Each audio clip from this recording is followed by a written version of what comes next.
బహుశా దేశ చరిత్రలో ఎక్కడా కూడా జరగలేదేమో. ఒక ఆంధ్ర రాష్ట్రంలో జగన్ ముఖ్యమంత్రిగా ఉన్నప్పుడు చోటు చేసుకున్న ఘటన. ఏకంగా ₹1 కోటి వాళ్ళకి ఇచ్చి ఆ కుటుంబాలకు తోడుగా ఉండి ఆ కుటుంబ వాళ్ళ సభ్యులు చనిపోయిన వాళ్ళకు ఉద్యోగాలు కూడా మళ్ళీ ఆ కంపెనీలో ఇచ్చేట్టుగా వైఎస్ఆర్సీపీ ప్రభుత్వం అప్పట్లో అడుగులు ముందుకు వేసి చేయించింది.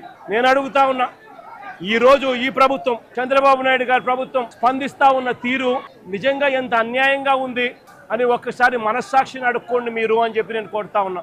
ఈ ప్రభుత్వాన్ని గట్టిగా డిమాండ్ చేస్తా ఉన్నాం. వాళ్ళకి రావాల్సింది వాళ్ళకి ఇప్పించడంలో నీ గొప్పతనం ఏమీ లేదయ్యా. వాళ్ళకి రావాల్సిన ₹1,45,00,000 వాళ్ళకి రావాల్సింది ఏదైతే ఇస్తా ఉన్నారో అది గొప్పతనం. నీ గొప్పతనం ఏమీ కాదు. కంపెనీ నుంచి కేవలం ₹25,00,000 మాత్రమే ఆ ఎంప్లాయీస్కు వస్తూ ఉంది. ఈరోజు వచ్చి ₹1 కోటి ఇస్తున్నానని మాట్లాడడం ఎంతవరకు కరెక్ట్ అని కూడా నేను ప్రశ్నిస్తున్నాను. ఎందుకంటే ఈరోజు మీరు ఖచ్చితంగా భరోసా ఇవ్వచ్చు, కానీ వచ్చి వెంటనే మా ప్రభుత్వం వస్తే ₹1 కోటి ఇస్తాం అంటున్నారు. మీకు ఇచ్చినటువంటి అవకాశంలో ఇలాంటి ఇన్సిడెంట్ ఎల్జీ ఫార్మర్స్లో జరిగింది. ఎన్నో కుటుంబాలు అటు అనారోగ్య పాలయ్యారు, అలాగే యాక్సిడెంట్లో కూడా ఇబ్బంది పడ్డారు. చనిపోయినటువంటి వ్యక్తులకి, ఫ్యామిలీలకి మీరు ఎటువంటి ధైర్యాన్ని ఇచ్చారనే సంగతి కూడా ఒకసారి మీకు మీరే గుర్తు చేసుకోండి. ప్రజలందరూ కూడా గమనిస్తున్నారు. ఎందుకంటే ఆ రోజు 12 మంది చనిపోతే కేవలం 3 మాత్రమే మీరు ₹1 కోటి ఇవ్వడం జరిగింది. అది కూడా మీ గవర్నమెంట్ ఆఫ్ ఆంధ్రప్రదేశ్ నుంచి ఇవ్వలేదు.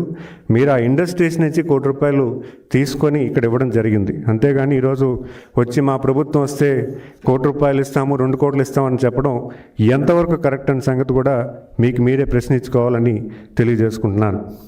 ఈరోజు ప్రభుత్వం ఈ ఇన్సిడెంట్ అయిన వెంటనే, ఇప్పుడు జనరల్గా మీ ప్రభుత్వంలో ఇన్సిడెంట్ జరిగితే మీరు ఎయిర్పోర్ట్లో మీటింగ్లు పెట్టుకుంటారు.